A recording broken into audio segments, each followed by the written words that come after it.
dalam organisasi, dalam gereja yang nampak itu dibawa oleh Tuhan untuk dibentuk sampai kemudian menuju kerajaan imam yang dinanti-nantikan bangsa Israel. Dan itu Tuhan berikan kepada gereja, tubuh yang sejati, gereja Tuhan. Ya, perhatikan. Jadi konsep bait Allah yang baru itulah yang harus didirikan dulu. Baru gereja itu berlaku dengan benar. Tapi kalau konsep gereja udah salah, tidak mungkin kamu bisa bergereja dengan benar. Kalau kita tidak mengenal hakikat gereja, kalau kita tidak tahu tentang mana gereja ini sesungguhnya, bagaimana engkau bisa melayani Tuhan? Bagaimana kita bisa menyembah Dia sebagai kepala gereja kita? Jadi konsep yang pertama yang Tuhan Yesus mau dirikan itu adalah, aku datang, aku merubah, menggenapkan satu cita-cita yang memang dari Salomo waktu mendirikan bait Allah, kemudian dibangun oleh Herodes kembali, dan itu kebanggaan agama dan kebanggaan kenegaraan itu Tuhan runtuhkan, dan dia diganti dengan apa? Saya tanya. Terus gereja diganti dengan apa? Aku akan dirikan kembali. Tuhan Yesus mengatakan demikian dalam waktu berapa hari? 3 hari. Dan kemudian kematian Dia dan kebangkitan Dia, itulah gereja. Barang siapa yang tidak percaya kematian, tak pernah engkau bisa bergereja dengan baik. Sebaliknya, jika engkau tidak percaya akan kebangkitan, mana bisa engkau mempunyai iman yang benar? Paulus mengatakan itu dalam 1 Korintus 15 ayat 14 dan 17. Jelas sekali dikatakan, jika engkau tidak percaya kebangkitannya, sia-sialah imanmu, nggak ada gunanya. Engkau percaya Yesus mati, orang-orang lain juga percaya Yesus mati, tapi nggak bangkit. Nah, saudara, sebaliknya ada yang percaya Yesus bangkit, tapi dia nggak mati, sama sesatnya. Begitu. Nah, ini satu kondisi yang kita akan melihat bahwa dari manakah asalnya penyesatan itu pertama kali, karena konsep gereja udah nggak benar. Bagaimana saya bisa bergereja dengan benar? Nggak mungkin. Jadi yang fondasi dasarnya, bagaimana saya bisa bangun bangunan yang besar jika fondasi dasarnya itu nggak ada? Semakin mau bangun hebat besar, tinggal tunggu keruntuhannya. Bukan tunggu keindahannya, nggak ada. Kenapa gereja-gereja di Eropa semakin dibangun semakin hebat, semakin kosong? Apakah Indonesia nanti kedepannya seperti itu? Pasti terjadi seperti itu. Kenapa? Karena kita tiru mereka. Tuhan Yesus mengatakan, aku runtuhkan, kamu yang bangun. Betul nggak? Ya kan, Tuhan mengatakan, aku akan runtuhkan, tapi gereja mau apa? Bangun. Sehebat-hebatnya, seindah-indahnya, dan tak seindah pelangi.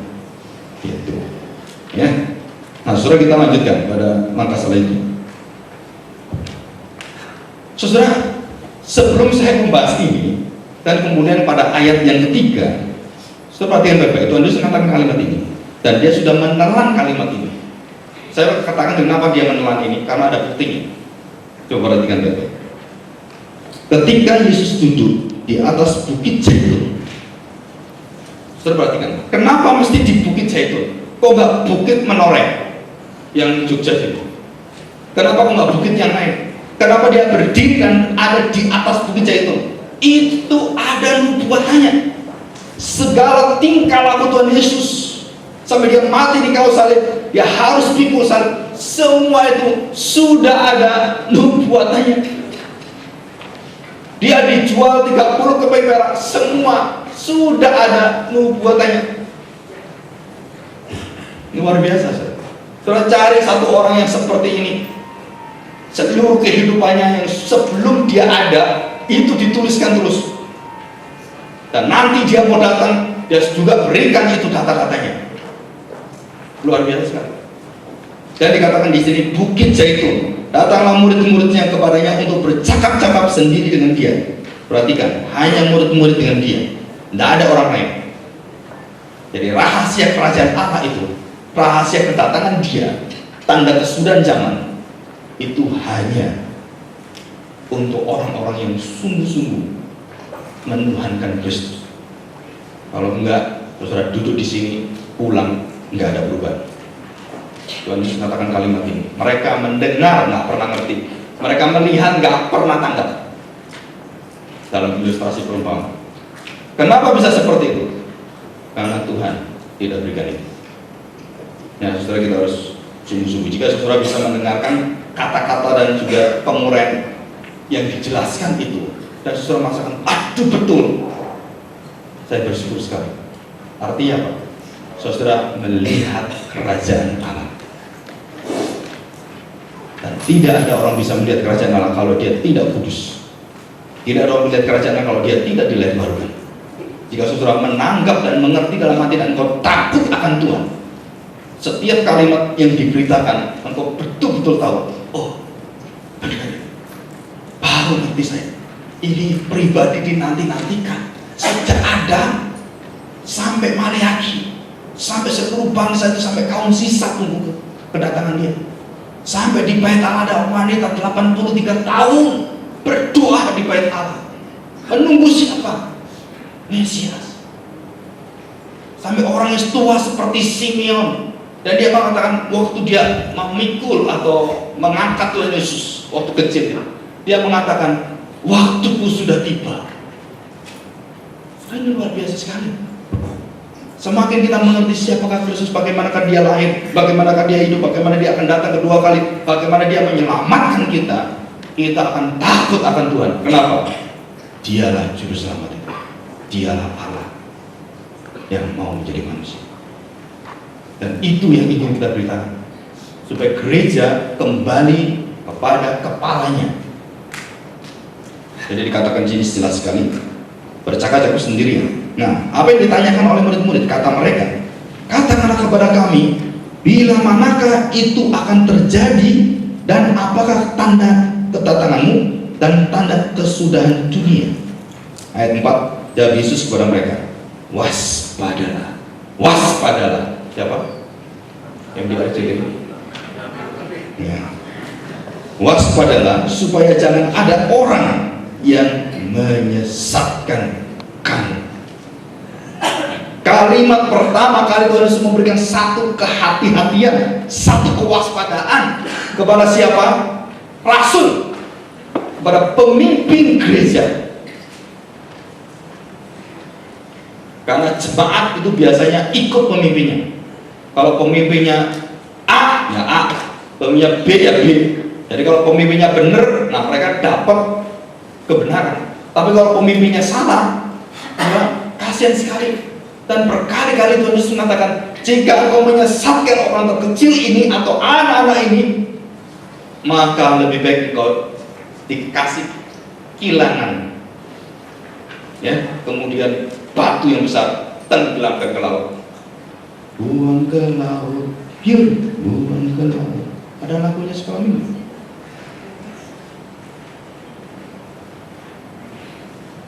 Jadi penyesatan ini dari mana? Jadi Tuhan katakan waspadalah, akan ada penyesatan. Waktu Dia mengatakan demikian, kita kalau memiliki arti gereja yang benar dan didirikan oleh tubuh Dia yang mati di kayu salib dan dibangkitkan, dan Dia juga bangkit sendiri. Jadi Bapa bangkitkan Dia, Roh bangkitkan Dia, dan Yesus bangkit sendiri. Baru kita akan tahu bagaimana saya tahu kesesatan. Jika gereja yang seperti bait Allah yang lama, tidak mungkin tahu kesesatan.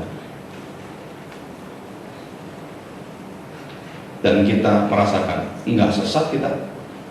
Kenapa seperti itu? Nah, ada sesuatu yang luar biasa ya. Saya melihat ada satu kejadian yang luar biasa hebat ini ya. Coba kita dibaca di dalam Matius pasal yang ke-18.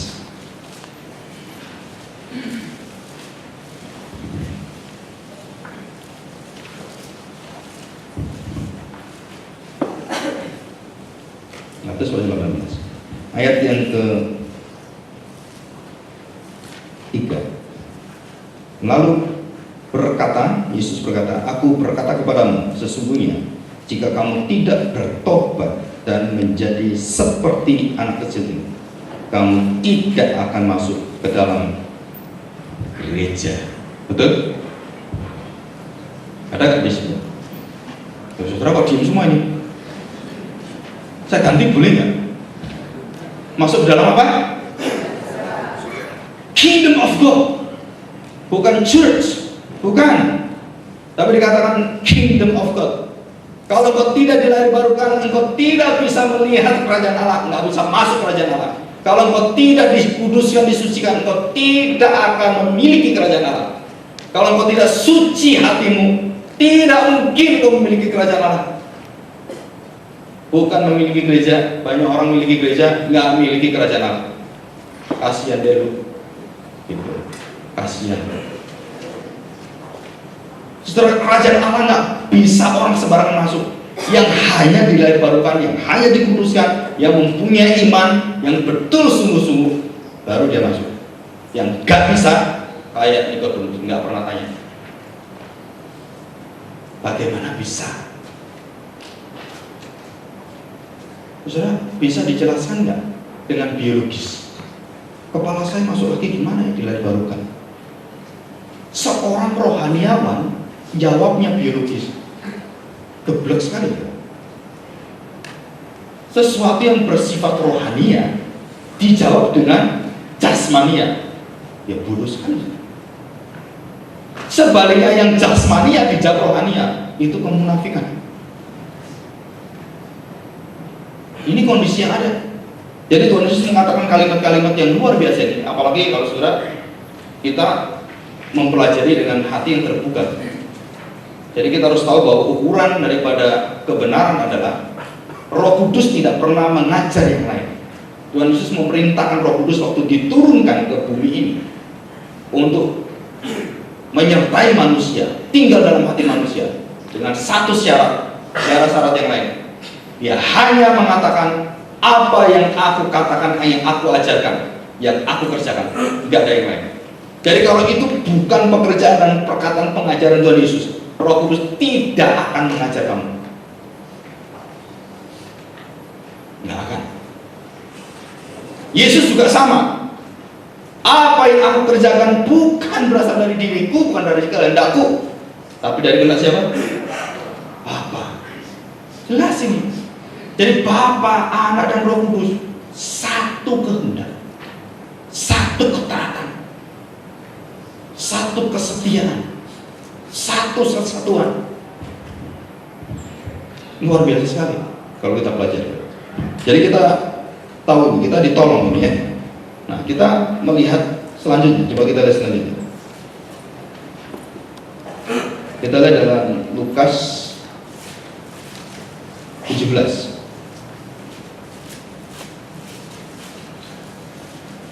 Lukas 17. Demikian bunyi firman Tuhan. Yesus berkata kepada murid-muridnya. Perhatikan, ini kalimat penting sekali. Yesus berkata pada murid-muridnya. Lukas 17 ayat 1.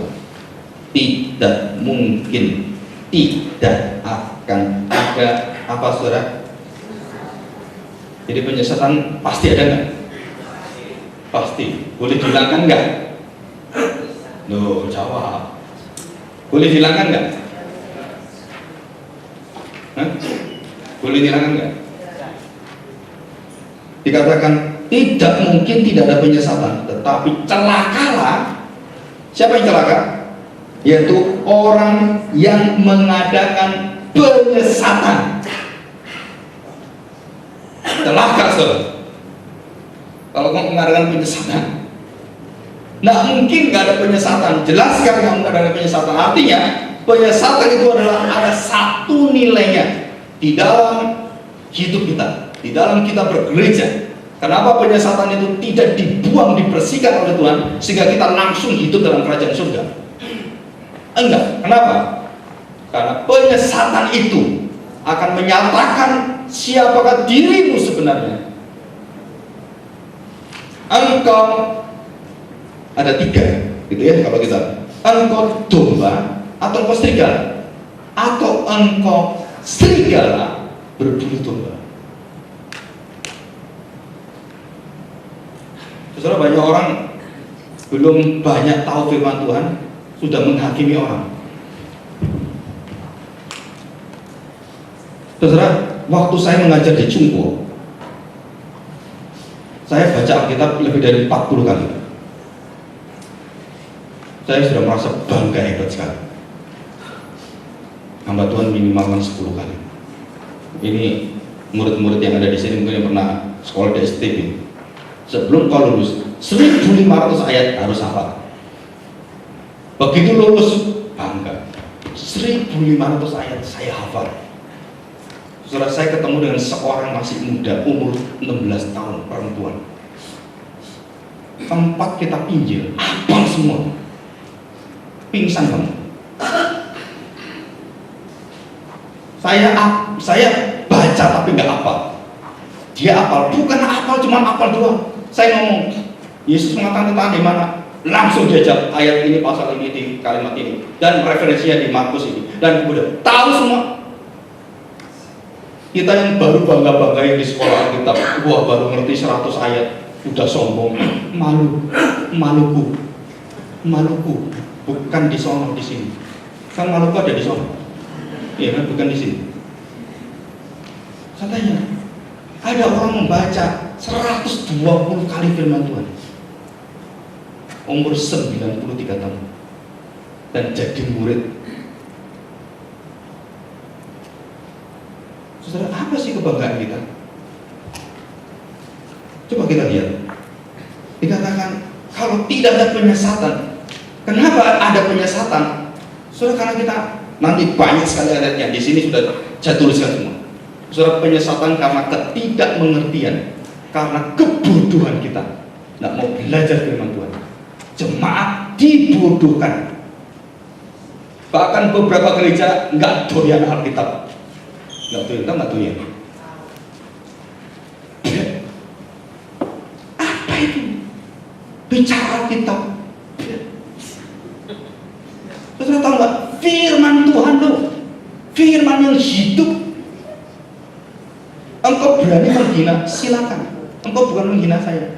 Nanti kalau kau menghadap penghakim yang agung itu, Christ, yang akan memisahkan kambing dengan domba, di situ kau menjerit, tidak ada waktu untuk bertobat.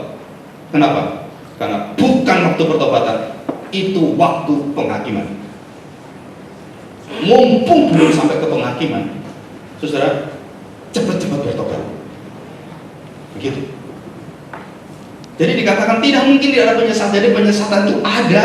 Kenapa? Karena Tuhan tahu bagaimanakah menyertai anak-anaknya melawan penyesatan. Jangan kau takut, saksiova, aduh takut gitu ya.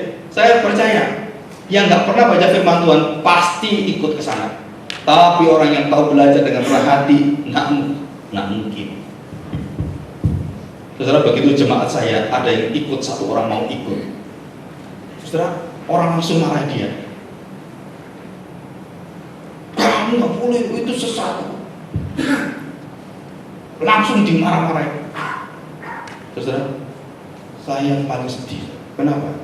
Gembala sidang nggak bisa memberikan dasar yang benar kepada jemaatnya. Yang harusnya dicaci maki itu bukan jemaat, itu loh pendetanya. Kenapa saudara? Bagaimana kamu mau marah-marahi jemaatmu? Engkau didik aja enggak? Waktu dia sesat kau caci maki, dosamu double. Double apa? Satu nggak mau didik, satu kamu caci maki dia, double. Masuk mana? Ya masuk. Semoga nggak salah kamar. Jadi tidak mungkin tidak ada penyesatan. Coba kita lanjutkan kalimat ini. Tetapi celakalah orang yang mengadakannya. Ayat kedua, adalah lebih baik baginya jika sebuah batu kilangan diikatkan pada lehernya, lalu dilemparkan ke dalam laut, daripada menyesatkan salah satu dari orang-orang yang lemah ini. Ya. Nah, saudara, saya tidak baca ayat yang lain, coba kita perhatikan baik-baik. Saudara, kalau kita belajar dalam Alkitab, waktu orang-orang Farisi dan para pemimpin Imam Kayafas dan meletakkan Tuhan Yesus berada di tengah-tengah gereja, kalau itu dianggap gereja, dianggap gereja, ditempatkan di tengah-tengah. Dan kemudian waktu di tengah-tengah imam-imam itu ada di sana, tanya pada Tuhan Yesus, kenapa kamu mengampuni orang? Kenapa kamu tuduh semua? Kenapa? Semua perbuatan yang hanya Allah bisa lakukan dilakukan oleh Tuhan Yesus. Saudara, ini kalimat bukan biasa. Kalau saudara mengerti baik-baik, saudara akan terkejut lagi. Apakah saya bisa mengampuni? Saudara pikir baik-baik. Apakah saya bisa memaafkan? Saudara, jika saudara mengatakan, iya, aku maafkan bagimu, bahwa pengampunan itu berasal dari dirimu, belajar baik-baik. Engkau waktu makan, iya, itu milik saya. Engkau harus dirajam karena engkau menyamakan dirimu seperti Allah. Betul nggak? Saudara Bapak, pikir baik-baik. Waktu Tuhan Yesus mau dirajam, kenapa dia mau dirajam? Tadi dia mengatakan, dosamu diampuni. Orang Israel dari keturunan mulai daripada Yakub sampai kepada keturunan yang terakhir, sebelum Yesus itu mati di kayu salib, mereka percaya tidak ada satu manusia pun yang boleh dan mampu memaafkan, mengampuni orang. Tidak ada. Kenapa tidak ada? Karena engkau semua jatuh dalam